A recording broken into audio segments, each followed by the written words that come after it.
Greetings and salutations. Welcome to episode 75. 3/4 of a century, boys. We're on our way. I think we're definitely going to make 100 episodes this series. That's at least the goal, I think. So we haven't played any more games since our last, actually successful episode of drawing with Dortmund and Liverpool win 2-1 away. The Afro, he's a legend. The man, the myth, the legend. The big black salmon, as I called him in the last episode, as somebody pointed out. So I wanted to come back today because I feel like we need a good cup run, a domestic cup run. So we're gonna concentrate and try and actually win an FA Cup or League Cup. One of those would be nice. I'll take either. So the team is pretty much settled. We've got a couple of injuries, but nobody's. I'm missing that much. Caceres has been out for a while. He's still got another 10 weeks to go. Xavi's out for 5 weeks, so he's almost halfway there to his recovery, and Aya's out for another week or so. So not too bad. I think we're good to go on that front. I think we just need to rest Rocco. He's played every game this season, and we've actually played Gillespie. We might as well try. We want to give him some experience because I think he's going to become a very good player, and we'll play Chambers at right back. Perfectly good at fitting in at right back. That's one of the reasons I purchased him. He's decent going forward as well as defensively. So very happy with that. So we'll play Gillespie. I think everybody else is kind of ready to go. I'm still not risking Higginson. Like I said in the last episode, I'm going to loan him out. He makes too many mistakes. He has been absolutely pish for me since signing him for 12 million. He's still got a big future. He's got 9 caps for England now. So he must be good somewhere. We're going to bring Rajkovic in for his first game of the season. We're going to give him a bunch of games. The goalkeepers are pretty close on skill level at the moment. Obviously, Casaro is only 18, so he's got a big future ahead of him. But Rajkovic, the more experienced player, 25, that's experience for my team. You know what? Let's do it. Okay, we're going to play the two. This is a mistake. After saying I'm really going to concentrate on on the cup, I go and play Higginson at centre back. Okay, he's going to be fine, everyone. Don't worry. I don't know what you're worried about. It's all going to be fine. We'll go. Where's he? Any of you boys play a ball-winning midfielder at all? Larson, 12 tackling for 12. Okay, you're actually all right. And then, do we want to go leper advanced or box to box? Don't think it makes a massive amount of difference. Dictates tempo and tries long lane passes. That makes sense for an advanced playmaker. That's perfect. Right. Can the Afro continue his scintillating form? That is the question of the day. Is it even in doubt, I think? That's probably what you're wondering. Why are you even asking? Of course he will, because he's the Afro. He's just been waiting for this opportunity. It looks like Everton are playing a pretty full-strength team as well. He's just been waiting for his to get some starts, and he was going to light up the world. You know, Man City were after him, PSG were after him in the summer, so he's obviously half decent. Just needed to get a couple of goals, get him off the mark, and sit back and watch the magic happen. We're going to concede, aren't we, after all that big fucking speech? That's offside. That's amazing save, Rajkovic. That is beautiful, son.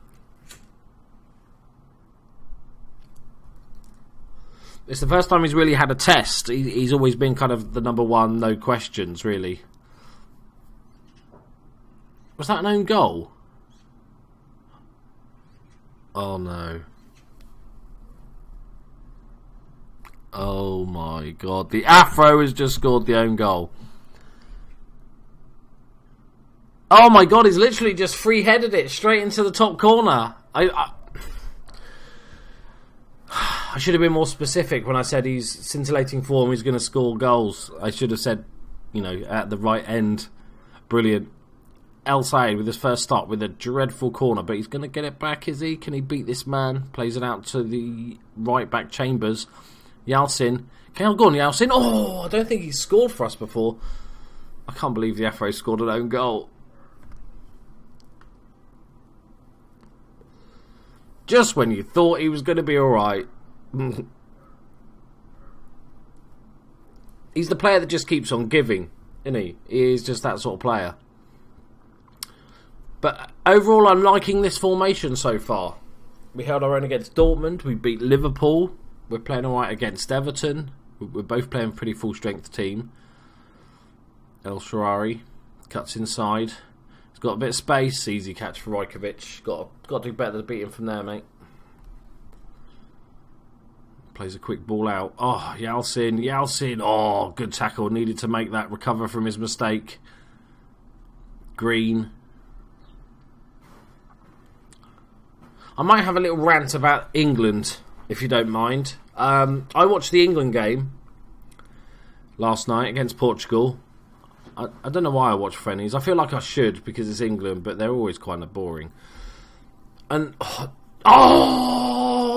there he is! Welcome back. He's equalised himself because Roy Hodgson is a fucking knobhead, idiot, stupid twat. Okay, and that's the PG version of how I feel about him. He is a dreadful manager. I'm a Liverpool fan, so I've seen firsthand him managing my club. And I'm sure many moons ago, maybe 80 years ago, he was a good manager, right? You know, he's had some decent success over his career, but even if you just look at him, even if you'd never heard him speak or manage a football team, you'd go, he looks like somebody that's just like won a competition at their local bingo hall to manage England. He doesn't look like a manager. And he decides, which is kind of fair enough, he's going, okay, right, who's our probably two most informed players in the England setup? Okay, it's probably Harry Kane and Jamie Vardy, right? You go, okay, that makes sense. Let me try and get him in the team together. So he's thinking of a two-striker formation. And he's decided that Rooney, as you know, there's lots of arguments about where Rooney's best position is. Many people saying he's not quite got it as a striker anymore. Maybe he's best sort of deeper in midfield or a number 10 role. So Hodgson decides to play two strikers and Rooney in behind. Okay, on paper, that makes sense, right? That's fair enough. That's a bit unlucky, that goal. But if you watch the game, and I'd love to see a heat map for this game, because Jamie Vardy was playing as a right midfielder, a right winger, and Harry Kane was playing as a left winger. You saw them so many times tracking their fullbacks all the way back. And I'm like, Harry Kane is not that sort of fucking player. If you're going to play wingers, play fucking wingers. Actual wingers that play on the wing. It makes no sense to force two players that are on form in the same side, but then not even playing in their right position. You know, surely that's step one of football. Yes, the Afro! Surely that's step one of being a football manager, is working out, you know, putting the players in the right. I'm going to play my goalkeeper, and I'm going to play him in goal. Right? I'm going to play me right back. I'm going to play him a right back. Don't play two strikers, but then play him on the wings. Most of the time, if you watch the match again, don't watch the match again, it's fucking dull. You'll see that Rooney is the furthest forward. So not only are the two best strikers playing as fucking wingers, the striker that can't play as a striker anymore is playing as an attacking midfielder, and then he's playing as a striker. Oh, it's just fucking ridiculous, and I'm so worried about the Euros now. I never expect us to do that well, but you know, quarterfinals, semi-finals maybe, and I just don't see it. Watching Harry Kane and Jamie Vardy tracking back all the way down the left and right hand side for their fullbacks was just painful. Absolutely fucking awful. Right, I'm going to stop talking about it because it's winding me up. Like, I just don't understand how that seems logical to him. That's the scary part. Like, if you really look, just don't play Vardy and Kane. You know, if you can't find a formation, like if you don't want to play like a more standard 4-4-2 or something like that, then don't play both strikers. Start with one. Start with, I would say, Harry Kane, myself personally, because I think Vardy would be better coming on in the last 20-30 minutes to really stretch the defence and stuff like that. Just play one striker up top. Play wingers as fucking wingers, like Lallana or Raheem Sterling. They can still play as more sort of inside forward type roles if that's how you want to play it. But Jesus Christ, it's just painful watching them track back and just not play as strikers.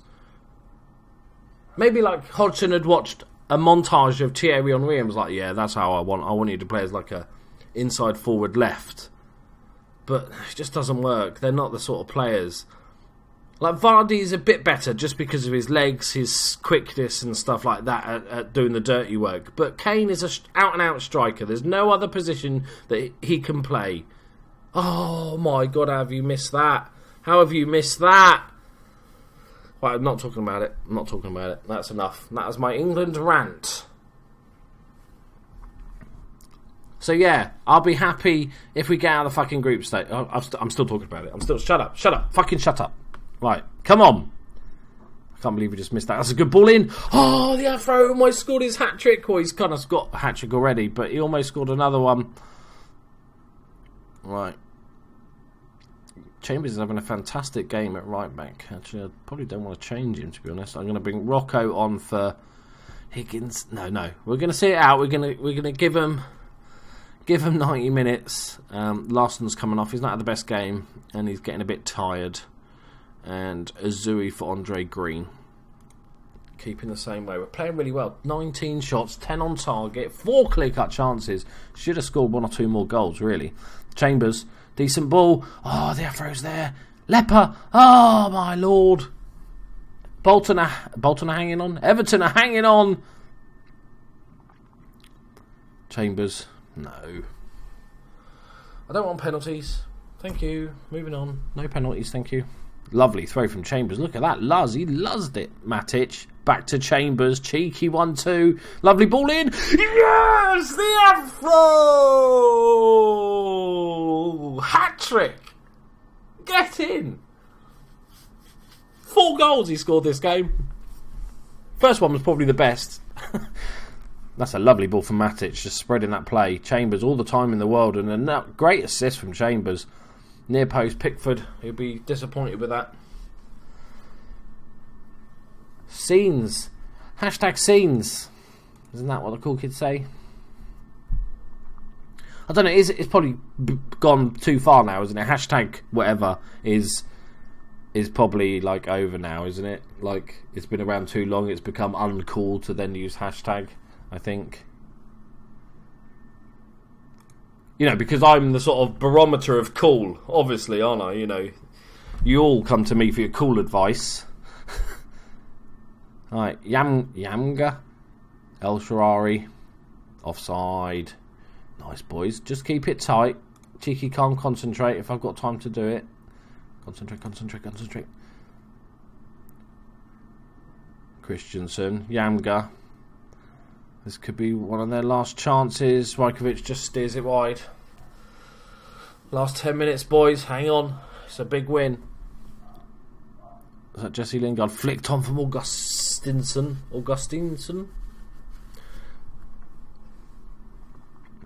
5 minutes. Come on, boys. Keep it tight.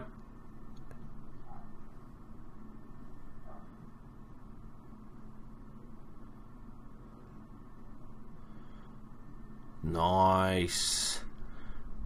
Oh, the Afro, boys. The Afro. He's like the best of both worlds now because he's still giving us the comedy with ridiculous own goals, but now he's scoring. Good solid win. Well done, Afro. He's driven. Oh, fucking driven. Maybe he just can't drive. Look at that. He stands out a bit. Right, and we're going on to play West Ham, who have had a poor start to their season. Bolton controllers' toffees are brushed aside. Bit of toffee brushing. That sounds like a euphemism. Okay, good. You finished scouting Switzerland. I'm very happy for you. Well, Seb Blatter's on Sky Sports News. What's he doing? He's not dead, sadly.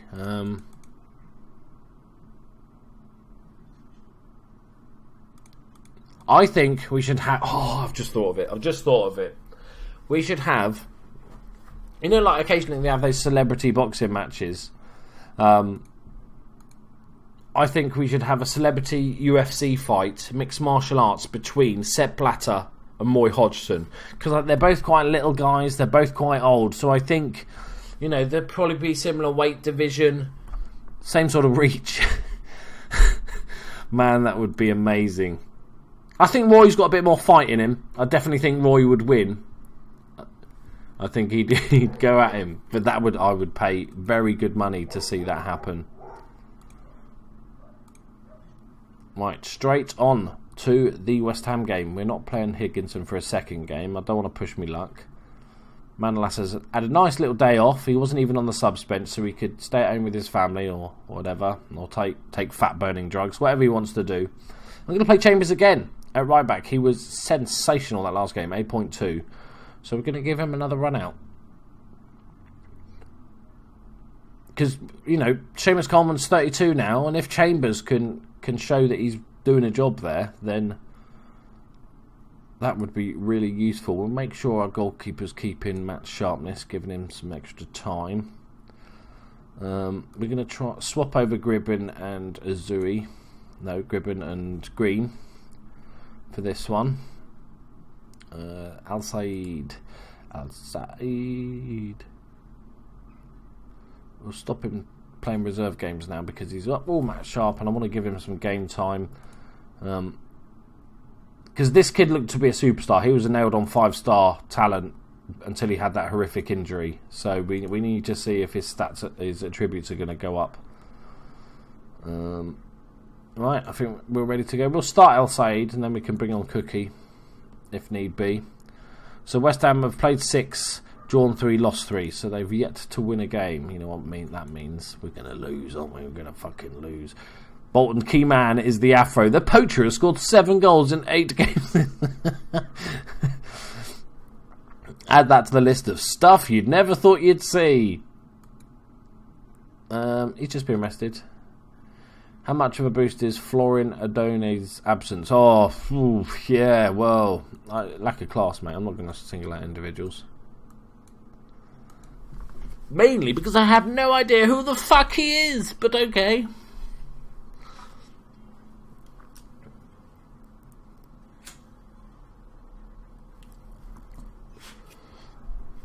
And like I sort of said in last video, now that I'm making other, you know, more, like I've always been making other games and content for other games and stuff, like Darkest Dungeon, XCOM and stuff. Like, go on Azui. I need better play from my wingers. They let me down the last few games.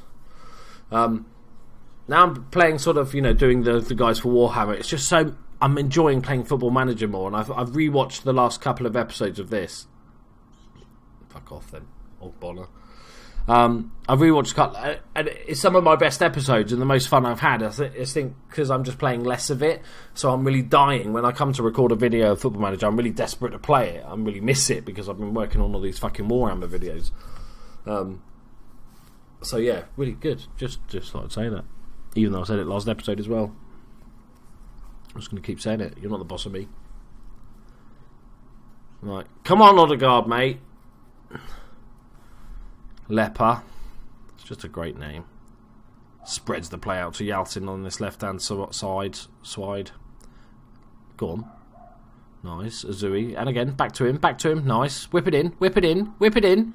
Floats onto the back post. Odegaard's there. Heads it back to where it comes from. Odegaard gets the goal. That's lovely. Beautiful stuff, boys.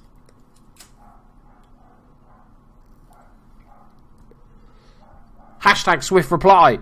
It's like, because Spencer does that, doesn't he? Misery compiler. It's funny, I don't play much FIFA, mainly because I'm shit at it, right? Like, quite a high level of shit. It's a surprisingly level of shit.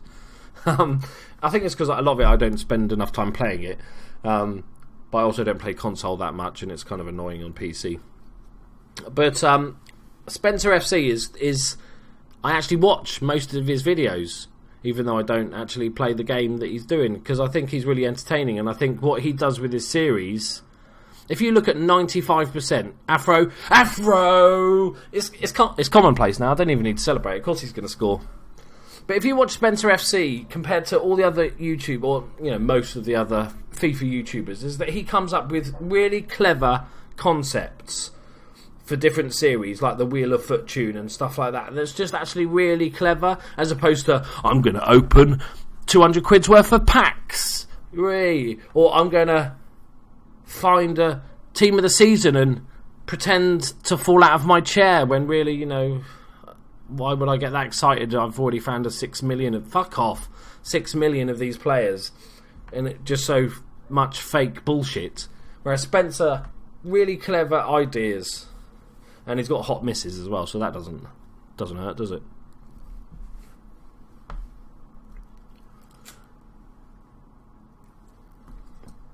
Let's talk about what other YouTubers I like. Why don't we? Shall we? Since you've asked. Who else do I watch?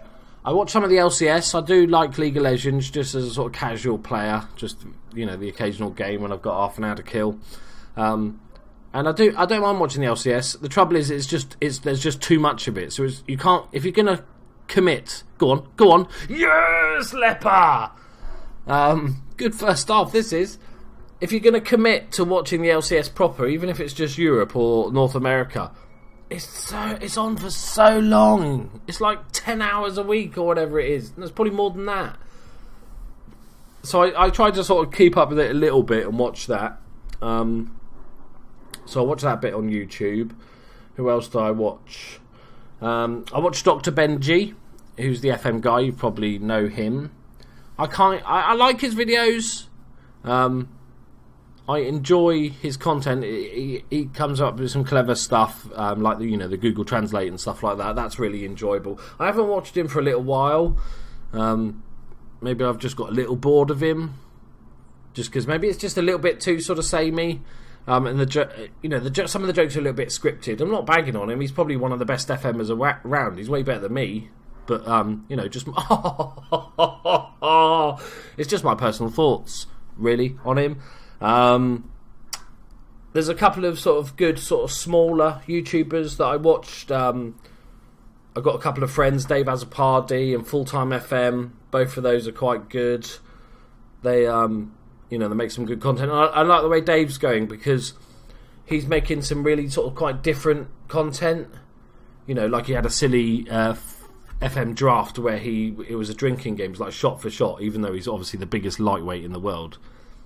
And although some of those videos he does are sometimes a bit hit and miss, the fact that he's trying these really different things, I think, is like totally fair play to him. Very cool. A couple of new guys like Bood, who's just started doing FM. He's really cool, and he's got some great ideas and stuff, so sort of check him out. I should probably do this as a probably separate video at some point, but I thought I was going to wait until I was bigger. And the Afro! Oh my lord, it's another fucking hat trick. Cheeky. First half hat trick. Yes, please.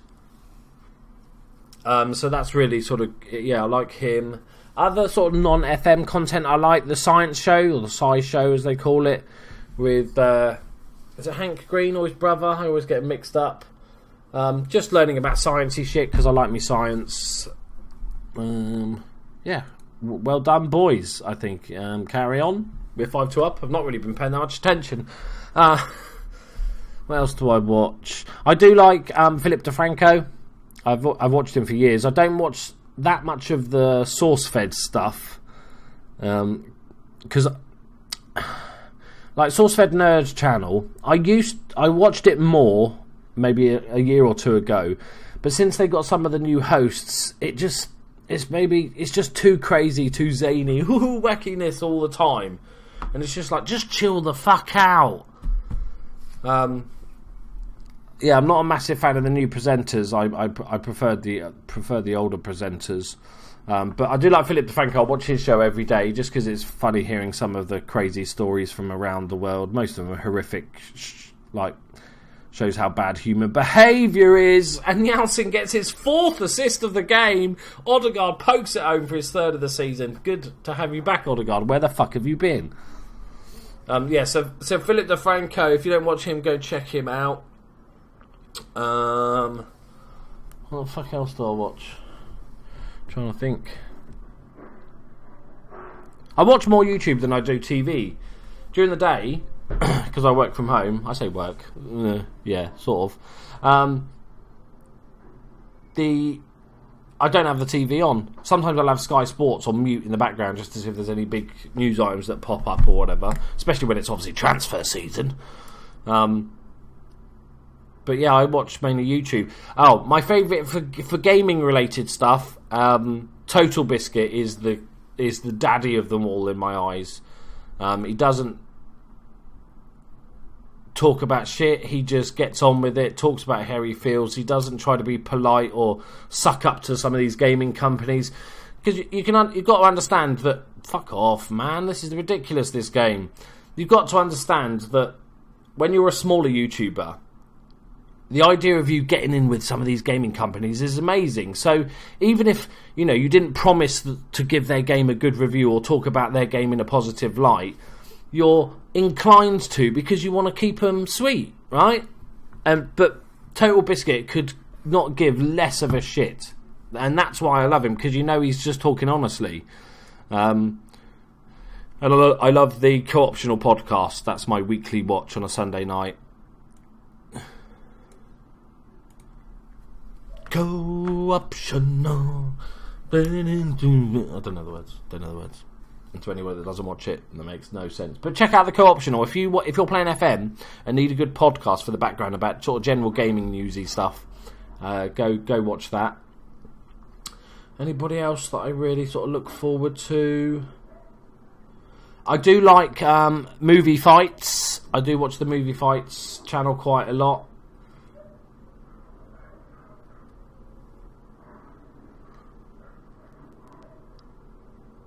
Come on, let's have number 7.